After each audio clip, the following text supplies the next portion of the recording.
नमस्कार दोस्तों, स्वागत है आपका हमारे YouTube चैनल जरधारी क्लासेस में।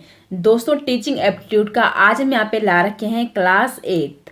7 क्लास यहाँ पे कंप्लीट हो चुकी है और साथ ही साथ हमने यहाँ पे प्रीवियस ईयर पेपर भी कंप्लीट करा रखे हैं। और दोस्तों, अब बहुत ही कम दिन बचे हैं आपके पेपर के, यानी कि 20 मई को आपका पेपर होने वाला है।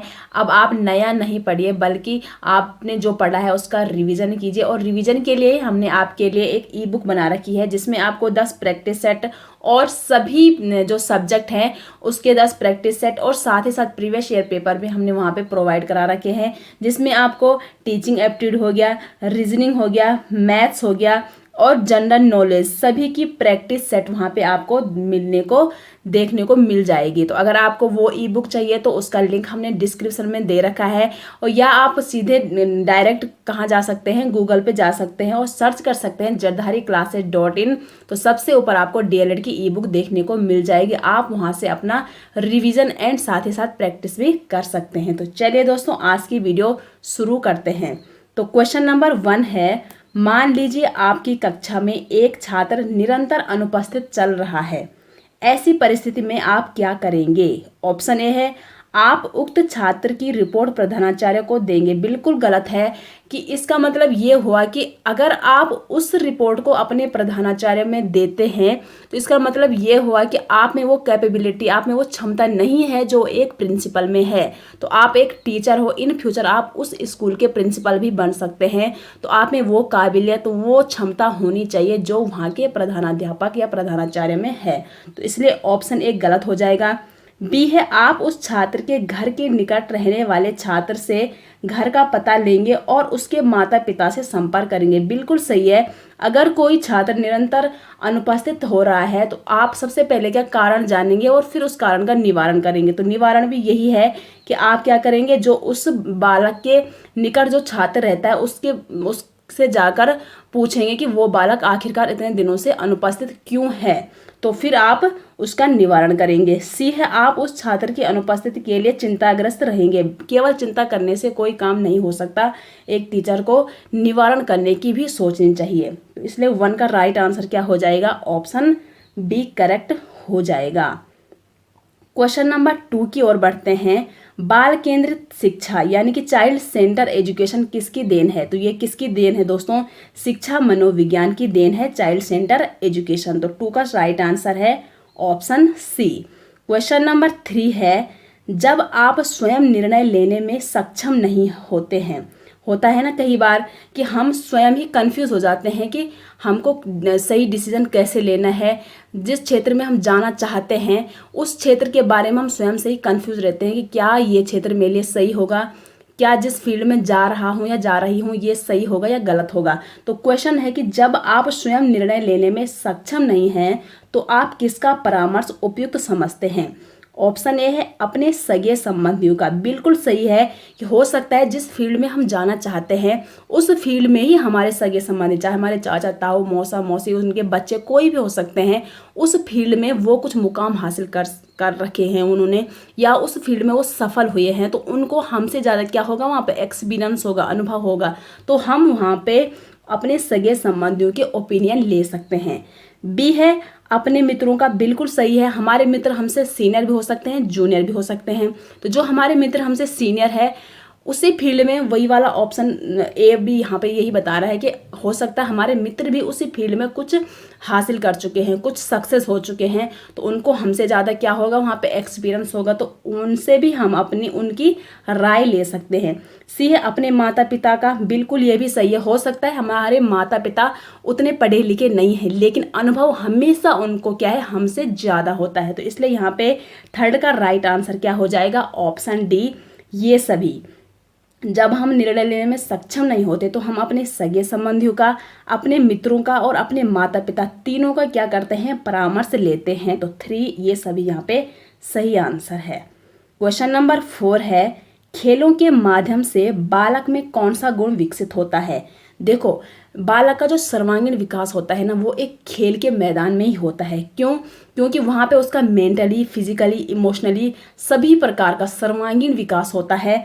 तो यहाँ पे 4 का राइट आंसर क्या है? ऑप्शन ए है, सामाजिकता का वहाँ पे गुण विकसित होता है। क्योंकि सामाजिकता इसलिए क्योंकि वहाँ पे अगर कोई बालक प्ले ग्राउंड में जाता है तो वहाँ पे क्या है, टीमें बनी होती है, चाहे वो खो खो खेलता है, चाहे वो क्रिकेट खेलता है, चाहे वो कबड्डी खेलता है, तो उसमें क्या है, सहयोग की भावना वहाँ पे डेवलप होती है। नियम का पालन कैसे करना है, ये सभी गुण उसमें क्या हो जाते हैं, डेवलप हो जाते हैं। इसलिए कहा गया है कि खेल के मैदान में ही बालक का सर्वांगीण विकास होता है। तो 4 का राइट आंसर है ऑप्शन ए है। कुछ छात्र आपके विद्यालय में छात्र संघ बनाना चाहते हैं, बताइए आप क्या करेंगे? ऑप्शन ए, उनको छात्र संघ नहीं बनाने देंगे। बिल्कुल गलत है। एक अध्यापक का काम है किसी बच्चे को सजेशन देना, किसी बच्चे की मदद करना, उसकी हेल्प करना, उसको सही डायरेक्शन देना, ना कि उसको क्या है, डिमोटिवेट करना। तो देखो, जरूरी नहीं है कि कोई बच्चा इंजीनियर ही बनना चाहता है, जरूरी ये भी नहीं है कि हर बच्चा टीचिंग लाइन में जाना चाहता है या हर बच्चा डॉक्टर बनना चाहता है। प्रत्येक चाइल्ड की इंडिविजुअल थॉट प्रोसेस है, वो अपने भविष्य के बारे में कुछ भी सोच सकता है, अपने भविष्य के बारे में कुछ भी प्लानिंग कर सकता है, उसको क्या है, पूर्ण अधिकार है। तो एक अध्यापक के नाते आपको उसको सजेशन, उसको सही डायरेक्शन देनी चाहिए, ना कि उसको डिमोटिवेट करना चाहिए। तो 5 का राइट आंसर क्या हो जाएगा? ऑप्शन सी हो जाएगा, शांतिपूर्वक चुनाव कराकर छात्र संघ बनाने में अपना पूर्ण सहयोग देना। तो उस बालक में हो सकता है ना कि लीडरशिप का गुण हो, वो अपनी बात सारे समाज के आगे रखने में क्या है, बिंदास हो, वो खुल के बात कर सकता है। तो हो सकता है वो कल का एक राजनेता बन सकता है। तो इसलिए उसको क्या है, डिमोटिवेट नहीं बल्कि मोटिवेट करना चाहिए किसी भी स्थिति में। तो सी यहाँ पे 5 का करेक्ट आंसर हो जाएगा। क्वेश्चन नंबर 6 है, छोटे छोटे बच्चों को पढ़ाने के प्रति आपका विचार कैसा है? तो 6 का सही आंसर है ऑप्शन बी, उनको पढ़ाने से उनकी मन स्थिति की जानकारी मिलती है। क्वेश्चन नंबर 7 है, जब एक शिक्षक समझता है कि स्वाभाविक रूप से लड़के गणित में लड़कियों से अच्छे होते हैं, तो यह दर्शाता है कि अध्यापक यहाँ पे क्या कर रहा है, जेंडर वाइज कर रहा है। ठीक है, तो 7 का राइट आंसर क्या है? ऑप्शन ए, लिंग पक्षपाती।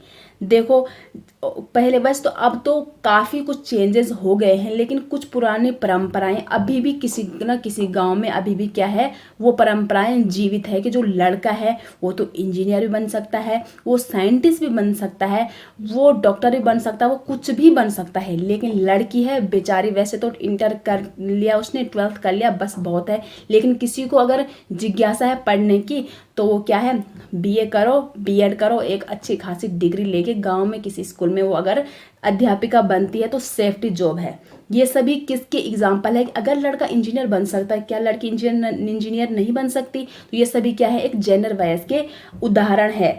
अब आपने देखा होगा पहले क्या है, 9th में चूज करने होते हैं ना सब्जेक्ट, तो लड़के हैं उनको मैथ्स ही लेनी है और लड़के उसको होम साइंस ही लेनी है। क्यों?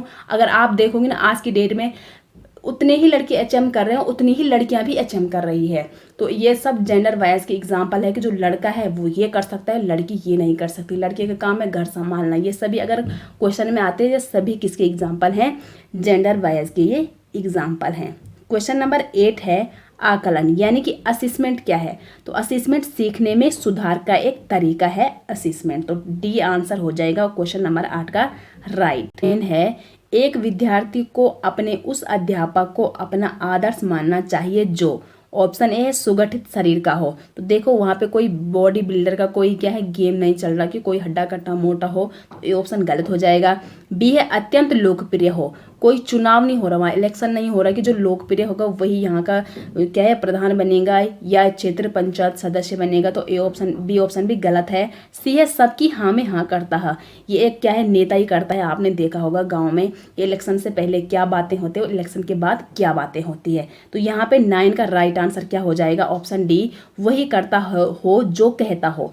तो किसी भी चाइल्ड को अपने उस टीचर को अपना आदर्श मानना चाहिए जो बातें करता है उसी बात को वो कहता भी है। ठीक है, जो बात उसने कही और उसको वो करके भी दिखाता है विद प्रूफ। तो 9 का राइट आंसर है ऑप्शन डी। क्वेश्चन नंबर 10 है यहाँ पे, कमजोर विद्यार्थियों के शैक्षिक स्तर को आप ऊपर उठाएंगे। तो कैसे उठाएंगे? तो यहाँ पे आप ऑप्शन देख सकते हैं। तो 10 का जो राइट आंसर है वो है ऑप्शन सी, कि कोई अगर वीक स्टूडेंट है तो उसको हम उसके जो शैक्षिक स्तर है उसको हम कैसे ऊपर उठा सकते हैं, जब हम उसको एक्स्ट्रा टाइम देते हैं, अधिक समय देकर हम उस बच्चे के शैक्षिक स्तर को ऊपर उठा सकते हैं। तो सी ऑप्शन हो जाएगा 10 का राइट आंसर। क्वेश्चन नंबर 11 है, समय चक्र में विषयों के वितरण का क्या आधार होना चाहिए। ऑप्शन ए यहाँ पे राइट हो जाएगा क्वेश्चन नंबर 11 का, कि छात्रों की रुचि के आधार पर होना चाहिए। कोई भी विषय हो, कोई कैरिकुलम जब प्रिपेयर होता है तो वो किसके आधार पर होना चाहिए, जो छात्रों की रुचि के आधार पर हो। क्वेश्चन नंबर 12 है, यदि विद्यार्थी आपके विरुद्ध शिकायत करते हैं कि आपने परीक्षा में अंक प्रदान करते समय पक्षपात किया है, तो आपकी प्रतिक्रिया क्या होगी। ऑप्शन ए है, विद्यार्थियों की शिकायत पर कोई ध्यान नहीं देंगे, बिल्कुल गलत है। अगर विद्यार्थी शिकायत भी करता है तो हमने पहले ये जानना है कि आखिर शिकायत का कारण क्या है। ऐसा नहीं है हमने उसके प्रति कोई ध्यान ही नहीं दिया, बिल्कुल गलत है। बी है दंड, गलत हो जाएगा। सी है प्रधानाध्यापक को मामले की रिपोर्ट करेंगे। क्वेश्चन नंबर 1 में भी यही था कि इसका मतलब है आप में वो कैपेबिलिटी नहीं है जो एक वहाँ के प्रिंसिपल में है। और डी है यहाँ पे उत्तरों की पुनः जांच उनके सामने रख देंगे। 12 का राइट आंसर हो जाएगा ऑप्शन डी, कि कभी कभी बच्चों में भी कन्फ्यूज़न होता है कि मैंने तो ऐसा लिखा था और मेरे को अंक बहुत कम मिल गए। तो एक अध्यापक के नाते आपको क्या करना चाहिए, जो ये प्रॉब्लम है उसका जड़ से ही मिटाना चाहिए। और जड़ से कैसे मिटेगा, जब हम उत्तरों की पुनः जांच अपने स्टूडेंट के सामने करेंगे तो उनको भी क्या है, प्रूफ मिल जाएगा कि हाँ हमको इस सब्जेक्ट में इतने नंबर क्यों कैसे मिले, तो उनको अपनी सारी प्रॉब्लम का सॉल्यूशन मिल जाएगा। तो डी राइट आंसर हो जाएगा क्वेश्चन नंबर 12 का। क्वेश्चन नंबर 13 है, शिक्षा के संकुचित अर्थ में शिक्षा प्रदान की जाती है। ऑप्शन ए है 13 का सही आंसर, निश्चित स्थान पर। बी है प्रत्येक समय और प्रत्येक स्थान पर, बिल्कुल गलत है। देखो जहाँ शोर होगा वहाँ कैसे शिक्षा दी जाएगी, है ना। तो तभी आपने देखा होगा कि स्कूल हमेशा कैसी जगह पे बनाए जाते हैं जहाँ का वातावरण एकदम शांत होता है। अगर स्कूल बीच मार्केट में बना दिया जाएगा तो क्या वो बच्चे वहाँ पे एकांत होकर पढ़ सकते हैं, बिल्कुल नहीं, क्योंकि वहाँ पे गाड़ी आदमियों का बहुत सारा शोर होगा। तो वहाँ पे कोई भी स्टूडेंट नहीं पढ़ सकता और ना ही वहाँ पे टीचर अपने स्टूडेंट को पढ़ा सकता है उस हल्ले गुल्ले में। तो बी ए ऑप्शन यहाँ पे सही हो जाएगा। शिक्षा हमेशा कहाँ प्रदान की जाती है, एक निश्चित स्थान पर प्रदान की जाती है। क्वेश्चन नंबर 14 है, यदि कोई छात्र कक्षा में गलत प्रश्न पूछता है तो आप क्या करेंगे। ऑप्शन ए है उस पर कोई ध्यान नहीं देंगे, बिल्कुल गलत है। उस पर क्यों नहीं ध्यान देंगे, बच्चे का काम है पूछना, वो कुछ भी पूछ सकता है, आप उस पर विधिवत ढंग से ध्यान देंगे। तो ए ऑप्शन गलत हो जाएगा। बी है उसको अन्य छात्रों से अधिक गृह कार्य देंगे। इसका मतलब ये हुआ कि आपको गुस्सा आया, आप एक एग्रेशन में आ गए और उसको क्या है, उसका बदला ले गया कि अगर उसने गलत क्वेश्चन पूछा तो मैं भी उसको दुनिया भर का होमवर्क दे देता हूँ, ये भी गलत है। उसको पारितोषिक प्राप्त करने हेतु प्रोत्साहित करेंगे। और डी है उसका कारण जानकर औपचारिक विधि अपनाएंगे, बिल्कुल डी आंसर क्वेश्चन नंबर 14 का राइट आंसर हो जाएगा। अगर कोई छात्र गलत प्रश्न पूछता है तो आप सबसे पहले क्या करें, कारण जानने की कोशिश करेंगे ना कि आखिरकार इस चाइल्ड ने, इस बच्चे ने ऐसा क्वेश्चन पूछा ही क्यों है। तो डी ऑप्शन 14 का सही आंसर हो जाएगा। क्वेश्चन नंबर 15 है, छात्रों में पढ़ाई के साथ साथ खेल भावना को विकसित करने के लिए आपको। ऑप्शन ए है उन्हें खेल के माध्यम से पढ़ाना चाहिए, बिल्कुल सही है। बी है खेल से सर्वांगीण विकास होता है, बतलाना चाहिए, बिल्कुल ये भी सही है कि खेल से क्या है, बालक का सर्वांगीण विकास होता है।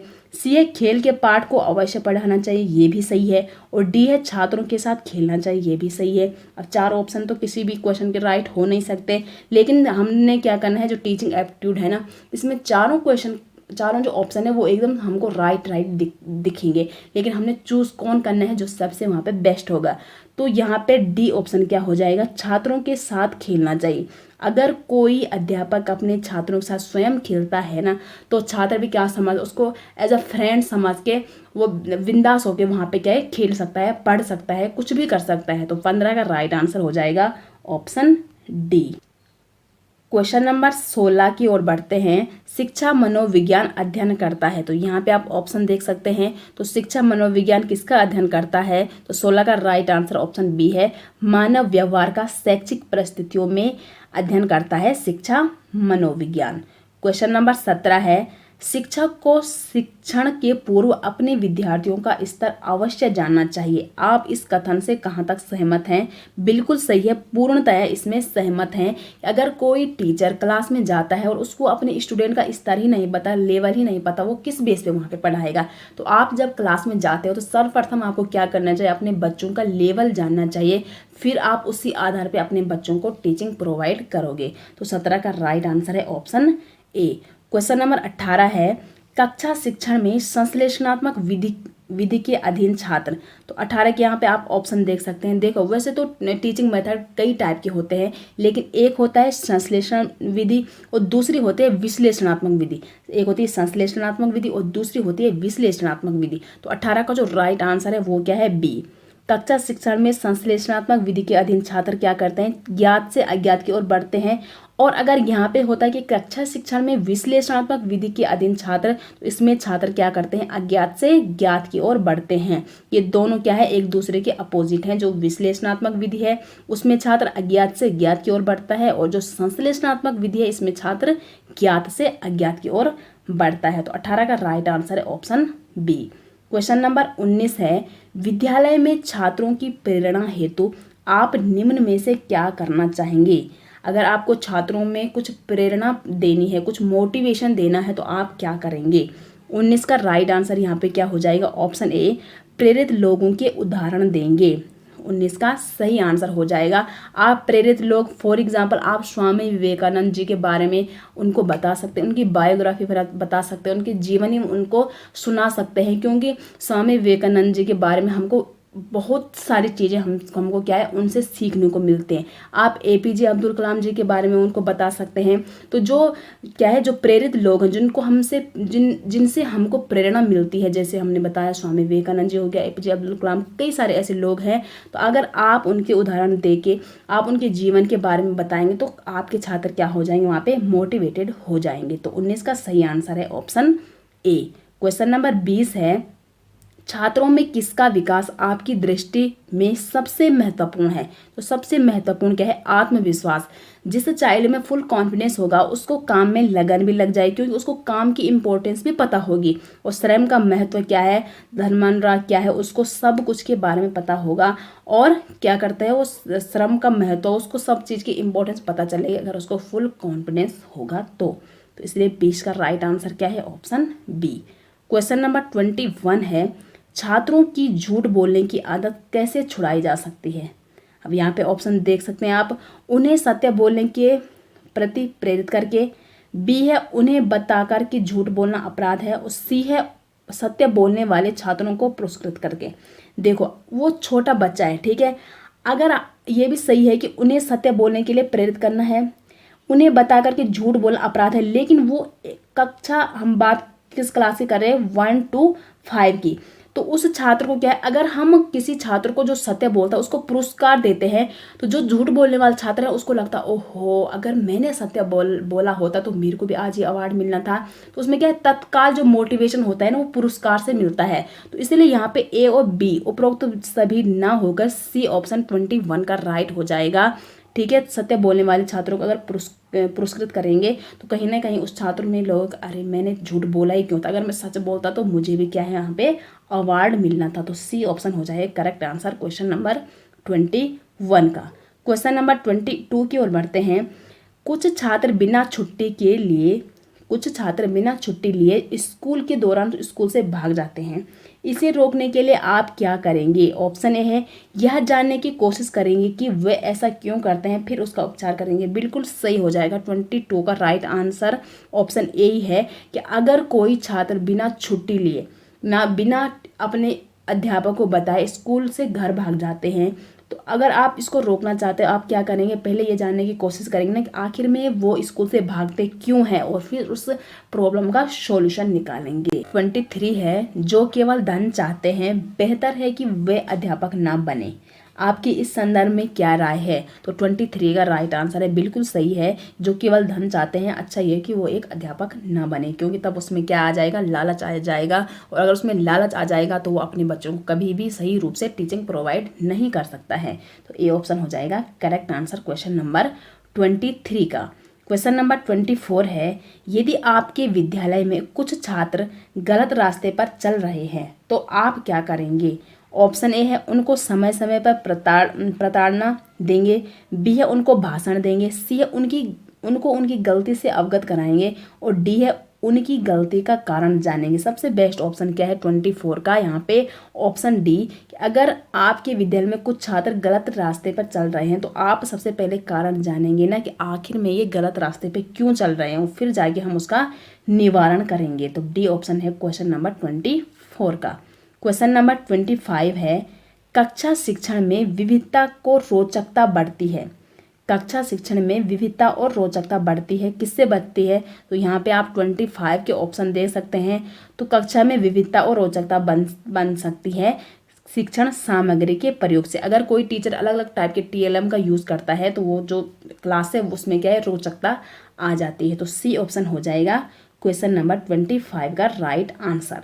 26 है, जब एक बावर्ची खाना पकाते समय खाने को चखता है तो ... के समान है। सबसे पहले जानेंगे हम असेसमेंट यानी कि आकलन क्या है। तो सिंपल लैंग्वेज में कहे तो बच्चों का अवलोकन करना ही असेसमेंट कहलाता है। या असेसमेंट एक ऐसी प्रोसेस है जिसके द्वारा हमें बच्चों का लेवल यानी कि बच्चों का स्तर ज्ञात होता है कि इन्होंने कितना सीखा है, कितना नहीं सीखा है। ये सभी क्या है, आकलन कहलाता है। अगर बात करें यहाँ पे टाइप ऑफ असेसमेंट की, तो 4 टाइप का असेसमेंट होता है। नंबर 1 है असेसमेंट फॉर लर्निंग यानी कि सीखने के लिए आकलन। सेकंड होता है असेसमेंट ऑफ लर्निंग। थर्ड होता है असेसमेंट एज लर्निंग और फोर्थ होता है असेसमेंट इन लर्निंग, जो आपको यहाँ पे चारों दिखाई दे रहे होंगे टाइप ऑफ असेसमेंट की। तो जो 26 का राइट आंसर है वो क्या हो जाएगा, ऑप्शन बी। जब एक बावर्ची खाना पकाते समय खाने को चखता है तो वह सीखने के लिए आकलन यानी कि असेसमेंट फॉर लर्निंग के समान है। ये एग्जाम्पल किस चीज़ का है, असेसमेंट फॉर लर्निंग का। असेसमेंट फॉर लर्निंग में क्या होता है कि इसमें ड्यूरिंग टीचिंग लर्निंग, जब हम टीचिंग लर्निंग कर रहे हैं तो उसी दौरान हम अपने बच्चों को क्या है, फीडबैक भी देते हैं बीच बीच में। जैसे क्लास में गए, हम अपने बच्चों को पढ़ा रहे हैं तो बीच बीच में हम उनका फीडबैक भी लेंगे कि उन्होंने कितना सीखा है, कितना नहीं सीखा है, कहाँ पे कमी है, उस कमी को वहीं पे हम क्या करते हैं, सुधार करते हैं। फॉर एग्जाम्पल यहाँ पे बावर्ची, अगर बावर्ची खाना बनाता है ना तो उसी टाइम वो ये भी चेक करता है कि इसमें नमक मसाले ठीक हैं या नहीं है। अगर नहीं है या ज़्यादा कम है तो इसका मतलब क्या है, फीडबैक की नीड है उसको। तो वहाँ पे अगर नमक कम है तो वहाँ पे वो तुरंत नमक डालेगा, यानी कि खाना पकाने के दौरान ही वो अपना क्या कर रहा है, असेसमेंट कर रहा है और उस असेसमेंट को फिर क्या कर रहा है, वहाँ पे क्लियर भी कर रहा है। तो इसलिए यहाँ पे ऑप्शन बी राइट आंसर हो जाएगा। ए यहाँ पे है असेसमेंट ऑफ लर्निंग यानी कि सीखने का आकलन। अगर अब यही खाना उस बावर्ची ने जो अपने घर में जो मेहमान आ रखे हैं उनको दे दिया, तो अब ये कहाँ पे होगा, असेसमेंट ऑफ लर्निंग होगा, क्योंकि अब इस खाने में कोई इम्प्रूवमेंट नहीं हो सकती है। अब नमक कम है, मसाले कम है, कुछ सुधारा नहीं जाता है। तो अगर कोई भी काम सुधारा नहीं जाता है इसका मतलब असेसमेंट ऑफ लर्निंग है। फॉर एग्जांपल जब वार्षिक परीक्षा होती है, फाइनल एग्जाम होता है, वीकली टेस्ट होते हैं, ये सभी एग्जांपल किस चीज़ के हैं, असेसमेंट ऑफ लर्निंग के हैं। अगर वार्षिक परीक्षा हो गई है तो हमने कैसा लिखा है, क्या लिखा है, उसमें कुछ इम्प्रूवमेंट ला सकते हैं, नहीं ला सकते हैं। तो जो हो गया, जिसको हम सुधार नहीं कर सकते वो है सीखने का आकलन, और जिसमें हम सुधार ला सकते हैं वो है सीखने के लिए आकलन। तो यहाँ पे 26 का है right answer option B. Question number 27 है, छात्रों में श्यामपट्ट कार्य को आकर्षक बनाने हेतु निम्नलिखित में से कौन सा अधिक उपयोगी होगा। तो 27 का राइट आंसर है शिक्षक का स्वयं श्यामपट्ट पर कार्य करना। कई सारे शिक्षक होते हैं ना, आए और लेक्चर दिया, अपनी सीधा किताब से जो भी है वो सीधा बच्चों को पढ़ाया, नहीं, वो गलत है। अगर शिक्षक स्वयं श्यामपट्ट पर कार्य करता है तो श्यामपट्ट कार्य क्या है, आकर्षक बन जाता है।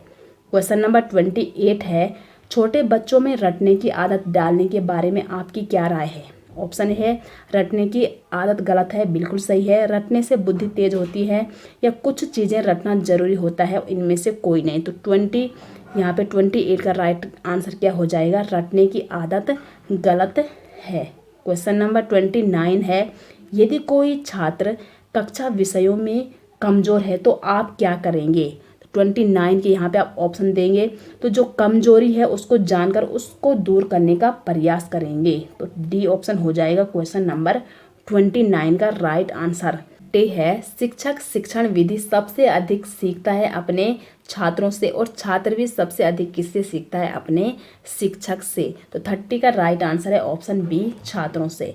क्वेश्चन नंबर 31 है वर्तमान में शिक्षा के गिरते स्तर का प्रमुख कारण क्या है। तो एक कारण है कि जवाबदेही के निर्धारण में कमी और दूसरा कारण है परीक्षा व्यवस्था एवं मूल्यांकन की खामियां। तो उपरोक्त दोनों यानी कि 31 का सी ऑप्शन हो जाएगा राइट आंसर। क्वेश्चन नंबर 32 है शिक्षा का मूल कार्य क्या है। तो यहाँ पे आप ऑप्शन देख सकते हैं कि शिक्षक का मूल कार्य क्या है। तो 32 का जो राइट आंसर है वो है ऑप्शन ए कि छात्रों को पढ़ने के लिए प्रेरित करना ही शिक्षा का मूल कार्य है। क्वेश्चन नंबर 33 है गृह कार्य देने के संबंध में आपका विचार क्या है। ऑप्शन ए है अधिक मेधावी छात्रों को गृह कार्य देने की आवश्यकता नहीं होती। बी है मंद बुद्धि के छात्रों को सरल गृह कार्य दिया जाना चाहिए। सी है सब छात्रों को एक जैसा गृह कार्य दिया जाना चाहिए और डी है गृह कार्य छात्रों की क्षमता और उनकी योग्यता के अनुसार देना चाहिए। तो अगर ऑप्शन ए बी ए क्या है, एक अगर टीचर ऐसा करता है इसका मतलब वो अपने छात्रों में भेदभाव कर रहा है। तो इसलिए 33 का जो राइट आंसर है वो क्या है, ऑप्शन डी कि गृह कार्य हमेशा क्या है, छात्रों की क्षमता और उनकी योग्यता के अनुसार देना चाहिए एक टीचर को। क्वेश्चन नंबर 34 है दंड का अपेक्षित प्रभाव तभी पड़ेगा जब। ऑप्शन ए है वह अपराध करने वाले को शारीरिक पीड़ा पहुंचाए। बी है वह ऐसा हो कि सभी छात्र उसे हमेशा याद रखें। सी है उसके पीछे छात्र को सुधारने की भावना हो और डी है दंडित छात्र अपने अपराध के लिए अपमानित महसूस करे। तो 34 का जो राइट आंसर है वो है ऑप्शन सी कि दंड का अपेक्षित प्रभाव तभी पड़ेगा जब उसके पीछे छात्र को सुधारने की भावना हो। तो सी ऑप्शन राइट आंसर है ऑप्शन क्वेश्चन नंबर 34 का। क्वेश्चन नंबर 35 है एक छात्र जो अन्य विषयों में अच्छा है और गणित में कमजोर है, गणित में सुधार लाने के लिए आपको क्या करना चाहिए। तो 35 के यहाँ पे आप ऑप्शन दे सकते हैं। तो आपको क्या करना चाहिए, उसकी गणित में विशिष्ट कमजोरियों का पता लगाना चाहिए और फिर उस कमजोरियों का निवारण भी करना चाहिए। तो 35 का राइट आंसर है ऑप्शन डी। क्वेश्चन नंबर 36 है कक्षा शिक्षण के दौरान जब बच्चे स्वयं प्रश्न पूछते हैं और शिक्षक द्वारा पूछे गए प्रश्नों का उत्तर देते हैं तो इससे ऑप्शन ए पढ़ाई अधिक रोचक हो जाती है, बिल्कुल सही है। अगर वहाँ से टीचर अपने बच्चों से क्वेश्चन पूछ रहे हैं और यहाँ से जो बच्चे हैं वो क्या है क्वेश्चन के आंसर दे रहे हैं, इसका मतलब क्या है क्लास भी और टीचर और स्टूडेंट दोनों क्या है एक्टिव हैं। तो ए ऑप्शन सही हो जाएगा। बी है बच्चों का अधिक ज्ञानवर्धन होता है, बिल्कुल सही है। सी है पढ़ाई में बच्चों की सहभागिता बढ़ती है अगर सभी ग्रुप में वहाँ पे स्टडी कर रहे हैं और अपने टीचर से क्वेश्चन आंसर कर रहे हैं। तो इसलिए 36 का राइट आंसर क्या हो जाएगा, ऑप्शन डी ये सभी। क्वेश्चन नंबर 37 है समाज में सांप्रदायिक तनाव तथा दंगे नहीं हों यदि समाज के सभी व्यक्ति उदार हों, सजग तथा सतर्क हों, मिलजुल कर रहें। तो 37 का राइट आंसर क्या है, ऑप्शन डी कि समाज में सांप्रदायिक तनाव एवं दंगे नहीं होंगे जब समाज के सभी व्यक्ति उदार हों और सजग तथा सतर्क भी रहें और मिलजुल कर अगर रहेंगे तो जो समाज है उसमें क्या है तनाव और दंगे नहीं होंगे। तो ये सभी यहाँ पे राइट आंसर हो जाएगा। क्वेश्चन नंबर 38 है मान लीजिए कि कोई व्यक्ति आपके दृष्टिकोण से सहमत नहीं है तो ऐसी हालत में आप क्या करेंगे। तो ऑप्शन ए यहाँ पे करेक्ट हो जाएगा कि उसके सामने अपने दृष्टिकोण का औचित्य प्रस्तुत करेंगे। 38 का राइट आंसर है ऑप्शन ए। क्वेश्चन नंबर 39 है एक छात्र गृह कार्य करके नहीं लाता आप क्या करेंगे। ऑप्शन ए है आप उसे परीक्षा में अनुत्तीर्ण कर देंगे, बी है दंडित कर देंगे, सी है आप उसकी निंदा करेंगे और डी है इनमें से कोई नहीं। तो 39 का राइट आंसर क्या है, ऑप्शन डी हो जाएगा कि अगर कोई छात्र गृह कार्य करके नहीं लाता तो यहाँ पे क्या होना था कि आप पहले कारण जानेंगे कि आखिर इस बच्चे ने आज गृह कार्य क्यों नहीं करके लाया। तो इसलिए डी ऑप्शन हो जाएगा इनमें से कोई नहीं। 40 है आप छात्रों में अनुशासन बनाए रखने के लिए क्या करना पसंद करेंगे। तो 40 का राइट आंसर है ऑप्शन डी उन पर उत्तरदायित्व सौंपेंगे। क्वेश्चन नंबर 41 है, इनमें से कौन सा कारक अधिगम को अभिप्रेरित करने वाला है? तो 41 का जो राइट आंसर है वो है ऑप्शन सी, लक्ष्यों को प्राप्त करने पर व्यक्तिगत संतुष्टि। और क्वेश्चन नंबर 42 है, बच्चे का पहला शिक्षक कौन होता है? तो बच्चे का पहला शिक्षक होता है उसके माता और पिता। क्वेश्चन नंबर 43 है, व्यक्तिगत विकास की अवस्था है? तो 43 का राइट आंसर है ऑप्शन ए, अधिगम एवं वृद्धि ही व्यक्तिगत विकास की अवस्था है। 44 है, बाल्यावस्था या चाइल्डहुड अवस्था होती है। अगर बात करें स्टेज ऑफ डेवलपमेंट की तो मुख्यतः 4 स्टेज होती है डेवलपमेंट की। एक होती है प्रीनेटल स्टेज जिसकी अवधि होती है 280 डेज या 9 मंथ या 40 वीक। दूसरी आती है इन्फेंसी स्टेज या इन्फेंसी पीरियड जिसकी अवधि होती है बर्थ टू 2 ईयर। तीसरी आती है चाइल्डहुड यानी कि बाल्यावस्था, इसकी अवधि होती है 2 ईयर टू 12 ईयर तक। तो इसलिए राइट आंसर हो जाएगा 44 का 12 वर्ष तक। ऑप्शन बी इसका करेक्ट आंसर है। क्वेश्चन नंबर 45 है, एक छात्रा कक्षा में भागकर प्रायः सिनेमा देखने चली जाती है, बताइए आप क्या करेंगे? तो 45 के यहाँ पे आप ऑप्शन देख सकते हैं। तो 45 का जो राइट आंसर है वो है ऑप्शन बी, यह जानकारी प्राप्त करने का प्रयास करेंगे कि वह किस सिनेमा हॉल में सिनेमा देखने जाती है। क्वेश्चन नंबर 46 है, बच्चे कैसे सीख सकते हैं? निम्नलिखित में से कौन सा विकल्प इस संबंध में सत्य नहीं है? ऑप्शन ए है, बच्चे कई तरीके से सीख सकते हैं, बिल्कुल सही है ये भी। बी है, बच्चे केवल कक्षा में ही सीख सकते हैं, बिल्कुल गलत हो जाएगा। तो 46 का जो राइट आंसर है वो हो जाएगा ऑप्शन बी, बच्चे केवल कक्षा में नहीं सीख सकते। बच्चे फॉर्मल इनफॉर्मल कई टाइप से वो सीख सकते हैं, वो कक्षा के अंदर भी सीख सकते हैं, बाहर भी सीख सकते हैं, ना कि केवल कक्षा में। तो बी ऑप्शन हो जाएगा 46 का राइट आंसर। क्वेश्चन नंबर 47 है, सभी छात्र गृह कार्य करने में रुचि ले रहे हैं, इसके लिए आवश्यक है कि गृह कार्य छात्रों की योग्यता के अनुसार हो, एक ही स्तर का हो, केवल पुस्तक के अंदर से हो, पुस्तक के बाहर से हो। तो 47 का जो राइट आंसर है वो क्या है? ऑप्शन ए है कि छात्रों की योग्यता के अनुसार होना चाहिए उनका होमवर्क भी। क्वेश्चन नंबर 48 है, प्राथमिक स्तर पर एक शिक्षक में निम्न में से किसे सबसे महत्वपूर्ण विशेषता मानना चाहिए? तो किससे मानना चाहिए? धैर्य और दृढ़ता को। तो 48 का राइट आंसर है ऑप्शन बी। क्वेश्चन नंबर 49 है, निम्नलिखित में से कौन सा सूक्ष्म गतिक कौशल या फाइन मोटर स्किल का एग्जाम्पल है? तो बी ऑप्शन लिखना इसका राइट आंसर हो जाएगा। जो फिजिकल डेवलपमेंट है इसके होते हैं 2 पार्ट, एक होता है फाइन मोटर स्किल और दूसरा होता है ग्रोस मोटर स्किल। जो फाइन मोटर स्किल है इसमें क्या होता है? छोटी मसल्स का यूज़ होता है, और जो ग्रोस मोटर स्किल होते हैं इसमें बड़ी बड़ी मसल्स का यूज़ होता है। फॉर एग्जाम्पल अगर फाइन मोटर स्किल की बात करें तो इसमें जैसे ड्राइंग हो गया, कढ़ाई, बुनाई, सिलाई, लिखने का काम जिसमें हमारी छोटे छोटे मसल्स का यूज़ होता है, ये एग्जाम्पल है फाइन मोटर स्किल के। और अगर ग्रोस मोटर स्किल की बात करें जैसे भागना, दौड़ना, जंप करना, इसमें जिसमें हमारी बड़ी बड़ी मसल्स का यूज़ होता है, ये एग्जाम्पल है ग्रोस मोटर स्किल का। तो बी ऑप्शन हो जाएगा 49 का राइट आंसर। और आज की वीडियो का ये लास्ट क्वेश्चन है दोस्तों, क्वेश्चन नंबर 50, स्कूल में छात्रों की खेल की शिक्षा क्यों देनी चाहिए? या स्कूल में छात्रों को खेल की शिक्षा क्यों चाहिए? तो इसका बी ऑप्शन राइट आंसर हो जाएगा क्वेश्चन नंबर 50 का। तो दोस्तों ये थी आज की वीडियो। आशा करते हैं आपको ये वीडियो पसंद आई होगी। वीडियो पसंद आई होगी तो वीडियो को लाइक करें, शेयर करें, कमेंट करें, और अगर यूट्यूब चैनल में नए आए हो तो यूट्यूब चैनल को जरूर सब्सक्राइब करें। मिलते हैं दोस्तों नेक्स्ट वीडियो के साथ, तब तक के लिए धन्यवाद।